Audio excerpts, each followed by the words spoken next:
Your child is settled abroad and you have a lifetime of assets sitting in India. You think you're sorted. Will is done, nominations are in place, and everyone keeps saying inheritance is anyways tax-free in India. But here's what's nobody telling you. Families who do everything right are still watching their children fight Indian courts from abroad, still seeing properties frozen for 2 years, still discovering tax-free inheritance triggered as a massive tax bill the moment anything was sold. The problem isn't that people don't care. The problem is that when your children live abroad, the standard estate planning playbook completely breaks down, and most people don't even find out until it's too late to fix it. In this video, we will talk about 5 things your estate plan must have when your children are NRIs, the tax reality that will genuinely catch you off guard, and a clear action checklist you can actually use. By the way, I'm Nikhil. I'm a chartered accountant by profession with nearly 2 decades of experience with EY, PwC, and one of India's top wealth management firm before launching my own startup. And this is Finicky, where I simplify money the same way I practice it. In my experience working with various families, what I have seen is that the families who get this right aren't the ones with most money. They are actually the ones who understood 5 specific things that most people have never even heard of. That's exactly what this video covers, and I promise you, most people maybe know 1 or 2 of these. Let's go. Building block number 1, the will. Every estate plan starts here, and almost everyone gets this wrong. Not by skipping the will, but by thinking that having one is enough. It isn't. And here's exactly why. Mr. and Mrs. Sharma live in Pune. Their son Arjun is settled in Toronto. They have a properly drafted will leaving everything to Arjun. Clean, legal, done. They sleep well at night knowing it's sorted. And then Mr. Sharma passes away. Arjun flies in, and what he discovers is that the will doesn't transfer asset, it just describes who should receive them. Someone still has to walk into the Indian banks, someone still has to appear before Indian courts, someone still has to deal with property registrars, follow up on paperwork, and physically show up in India. In person, repeatedly. Arjun had a job in Toronto, a family, a life. He can't do this indefinitely from thousands of miles away. And so, what should have been a straightforward inheritance becomes a 2-year ordeal. This is the part nobody tells you. The will is a roadmap, but you also need a driver. That driver is your executor, the person who handles everything on ground in India after you're gone. And if your children live abroad, the executor must be someone who lives in India. A trusted friend, a close relative, or somebody professional, someone who actually can show up. A will without a right executor is like leaving your family with a treasure map with no one to dig. Now, once your will is in place, there's a second tool that most Indian families have never even considered. And for complex families, it's actually more powerful than the will itself. Building block 2, the trust. A will only activates after you passes away. A trust can be structured to work both during your lifetime and after, giving you far more control, far more protection, and far fewer delays. Here's an example that makes this real. Rajesh is a father in Hyderabad, 3 properties, a share portfolio, significant fixed deposits. His daughter Naira is in Singapore, his son Arav is in London. He wants Naira to get the properties, Arav to get the investments, but he also wants to make absolutely sure his wife is financially taken care of for the rest of her life before a single rupee goes to their children. A will can attempt this, but it's messy. A trust executes it cleanly with legal enforceability and almost no room for dispute. But here's the bigger reason a trust really matters for NRI families specifically, and most people have never heard of it. It's called probate. Probate is a court process of validating a will after someone passes away. In India, it takes anywhere from several months to several years. And if anyone contests the will, a distant relative, a disgruntled family member, that clock resets. Your children are waiting, assets are frozen, life is on hold. Assets held inside a trust completely bypasses probate. No court, no waiting. Your children get access dramatically faster. But here's a third reason a trust matters, and this one surprises almost everyone. If your children lives in the US or UK, their country may impose estate duty on assets they inherit. And we are not talking about a small number.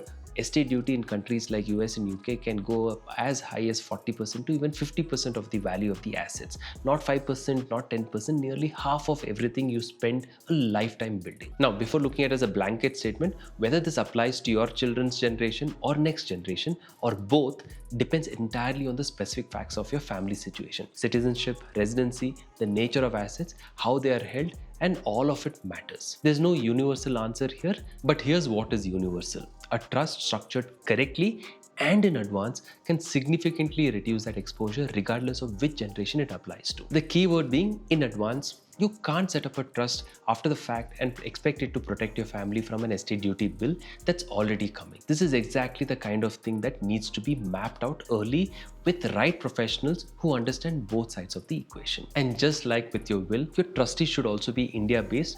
The assets are here, the work happens here. This isn't a preference, it's a practical necessity. Building blocks 1 and 2 get the legal structure right, but there's a silent killer that kind of shakes even the best legal plan, and it sits in a form most people filled out decades ago and never looked at it again. Building block 3, nominations. This is the building block that requires the least effort and causes the most damage when ignored. A nomination is a simple instruction to your bank, to your mutual fund, to your insurance company, telling them exactly who gets the money. Without a valid nomination, your NRI child may have to produce succession certificate, court affidavits, a legal order just to access money that was meant always for them. These processes that drags on for over a year, sometimes even longer. Here's the hidden problem most families don't realize they even have. Think about when you opened your first bank account or bought your first life insurance policy. You named your spouse as nominee, your children were minors. Completely logical at that time. That was 20, maybe even 30 years ago. Today your children are adults living in say Germany or New Zealand, but the nomination still shows your spouse, or worse, it shows no one because the form was never filled in at all. The fix takes one afternoon. Go through every account, every policy, every mutual fund, add your NRI child as a nominee, and make sure it aligns with your will. Here's something most people don't realize about nominations, and this actually matters. A nominee is not automatically the owner of the asset. A nominee is only a custodian. Legally, all legal heirs still have a right over the asset as per your personal laws, regardless of who is named as a nominee. So if your nominee and will are pointing in this different directions, you've created a dispute waiting to happen. The nominee receives the asset, the other legal heirs contest it, and suddenly your family is in court over money that was always meant for one person. This is exactly why your nomination and your will must be aligned. When they are, your nominee is also your legal heir.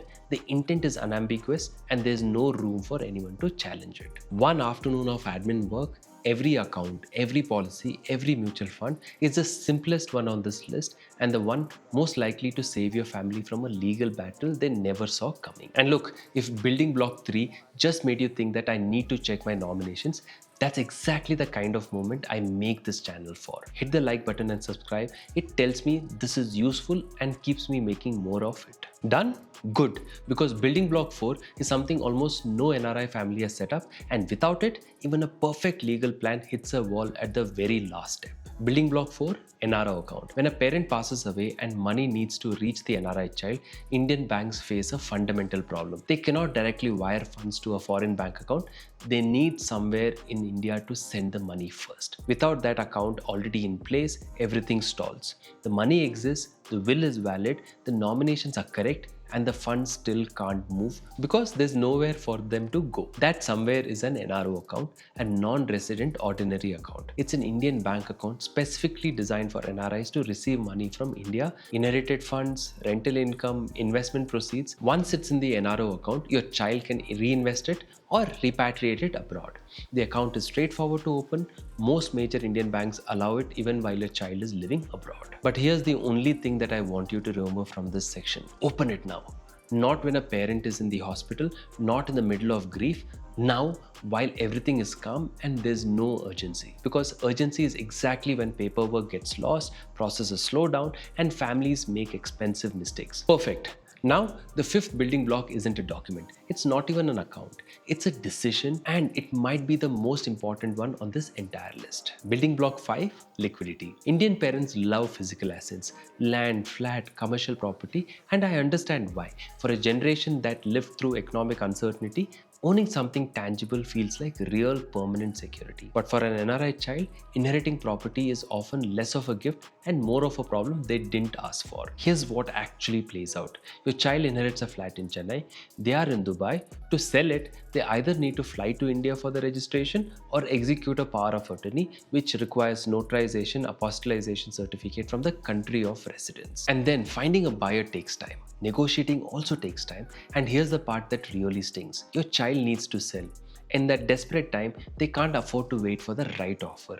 Every buyer in the market knows this and they price accordingly, taking advantage of the situation. Meanwhile, who's paying the maintenance charges while all of this plays out? Who is handling the tenant, the leaking roof, the property tax notice that just arrived, a child sitting thousands of miles away, managing their own career and family is now also managing Indian real estate remotely. It's exhausting financially and emotionally. Now compare that to a mutual fund or a fixed deposit or listed shares. These can be transferred with standard documentation processed largely online without even need for your child to ever stepping on a plane. My recommendation isn't to sell everything, but as you move into your later years, be intentional. Gradually shift a portion of your wealth from illiquid property towards liquid financial instruments, mutual funds, fixed deposit, stocks, not all of it, just enough to give your child options rather than obligations. That one shift planned early is one of the most practical gifts any parent can give their NRI children. Now, with all 5 building blocks in place, most families think they are done. But here's an entire dimension of this that almost no one prepares for, and it's the one that causes the biggest surprise and at the worst possible time. You heard that inheritance is tax-free in India, and at the point of receiving it, that is true. No tax triggered just by act of inheriting. But watch what happens next. The moment that inherited asset earns income, rent, interest, dividends, it is fully taxable. And the moment your child sells it, capital gains tax kicks in. So far, most people follow this. Here's the part they don't see coming. The cost basis for calculating the capital gain doesn't reset to the value of the asset when your child inherited it. It goes all the way back to what you originally paid decades ago. Here's what that means in rupees. You've bought a flat in say 2002 for 20 lakhs. Today it's worth say 1.2 crores. Your child inherits it and sells it. The taxable gain isn't 1.2 crores minus market value at the time they inherited it. It's 1.2 crores minus 20 lakhs, a gain of 1 crore, and your child is paying capital gains on the entire number. And look, there's nothing unfair about this. The law isn't punishing your family. The logic is simple. Someone has to pay tax on those gains. You held the assets for decades and didn't pay it during your lifetime. So when it is sold, the tax comes due on the children. The government isn't wrong to collect it. The only question is whether your child is prepared for it or whether it lands as a shock at the worst possible moment. Most families find this out after sale, not because the law is hidden, simply because nobody sat down and did the math in advance. And by the time the number arrives, there's nothing left to plan around. And that's just the Indian side of the tax equation, because your child's country has its own rules and they don't always play nicely with India's. Take the US as an example. If you're an Indian resident passing assets to a child who is a US citizen, there's generally no inheritance tax on the US side. Straightforward enough. But flip the situation. If you're yourself a US citizen or a green card holder, your global assets, including that flat sitting in Pune, could be subject to US estate tax. Not because the asset is in America, because you are a US domicile. The UK, the Australia, and the Canada have their own frameworks. Some tax the estate, some tax the recipient, some have thresholds below which nothing applies. The rules are different in every single country and they need to be evaluated individually, because the wrong assumption here isn't a small mistake, it's a crore-sized mistake. And just when you think you've mapped out the full tax picture, there's one more regulatory cap that catches almost every family off guard. Even after your child inherits everything legally and cleanly, they can't move unlimited money out of India. Most people assume that once the money is legally theirs, they can do what they want with it. Unfortunately, they can't. The RBI permits repatriation of up to USD 1 million per financial year from inherited assets.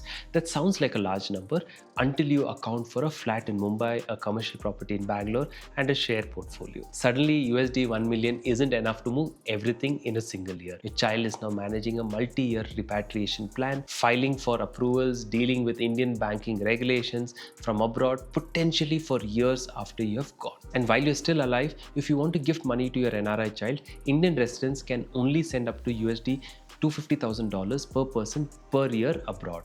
And this limit is not of the recipient, it's the limit of the person who's sending the money. Which means if you want to gradually transfer wealth to your child while you're living, that ceiling applies every single year. The cap is real, so plan around it or your child will have to.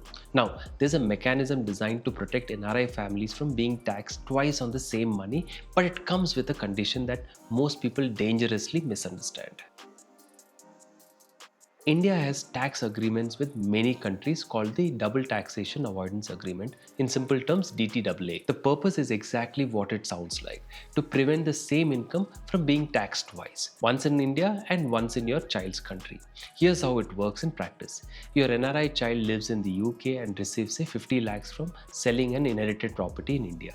India taxes the capital gains first. When your child reports that same income in UK, the UK tax system allows them to claim credit from the tax already paid in India, which reduces or eliminates the UK liability entirely. Sounds like a clean solution, but here's what most people don't realize until it's too late. DTAA is not automatic protection. It doesn't kick in just because it exists. Your child has to know to claim it and file the right documentation in the right format in their country of residence. Miss that step and you get taxed twice fully on the same money in two different countries. And the rules for claiming it differs based on the country, the type of income, and how the income was taxed at source. Which in other words means the DTAA that applies to your child in Canada works differently from that one that applies to your cousin in Australia, even if the inheritance situation is identical. It reduces double taxation, it does not eliminate complexity, and assuming it will sort itself out automatically is one of the most expensive assumptions an NRI family can make. Which is exactly why, and I want to be direct about this, you cannot navigate this alone. Most people think estate planning is a one-time meeting with a lawyer or an estate planner. For NRI families, that approach is genuinely risky. You are simultaneously dealing with Indian tax laws, foreign tax rules, RBI regulations, succession laws, and banking mechanics across two countries, two legal systems, and two tax authorities. Getting any single piece wrong means tax notice, frozen assets, legal disputes, or wealth that simply never reaches your children. You need professionals, either one or more of them, who has the below skills. First, an international estate planning specialist. This is the rarest and most important one of the three. They understand how legal structures in India interact with laws in your child's country, because here's the thing, a gift structure that is perfectly legal in India might trigger a mandatory foreign gift reporting requirement for your child in America. A trust structure that works beautifully under the Indian tax law might create an unintended tax liability in the UK. You need someone who sees both sides before anything is signed, structured, or even transferred. Second, a chartered accountant with genuine cross-border experience. Not just an Indian CA, but someone who understands tax compliances across two jurisdictions. They map out the full picture, Indian tax, foreign tax, DTAA applicability, so nothing lands as a surprise on the either side. Third, a financial advisor based in India, managing one's portfolio with one eye always on eventual transfer. They ensure the portfolio is growing, liquidity is being built, and the asset mix is gradually shifting in a way that makes inheritance smoother rather than chaotic. Legal, tax, financial, all three working together, that's the difference between an estate plan that looks good on paper and one that actually works when it matters most. Before we wrap up, and this is important, I want you to leave you with 5 things, not a generic list, 5 specific actions, and I want you to think about which one you haven't done yet. 1. Start now. Not when a parent's health becomes a concern, not when something forces the conversation. The family have seen handle this well. All have done one thing in common. They've started years before they needed it to. The families who struggled all said the same thing afterwards. We thought we had more time. 2. Be intentional about liquidity. Look at your asset mix today. If majority of your assets is sitting in property, your NRI children aren't inheriting assets, they are inheriting work. A gradual, deliberate shift towards liquid instruments changes that entirely. 3. Organize your documents and tell your children where they are. I'll say this once more because it matters. I've personally seen substantial assets go completely unclaimed because children didn't know they existed. Not because of bad planning, just because no one ever had that conversation. 4.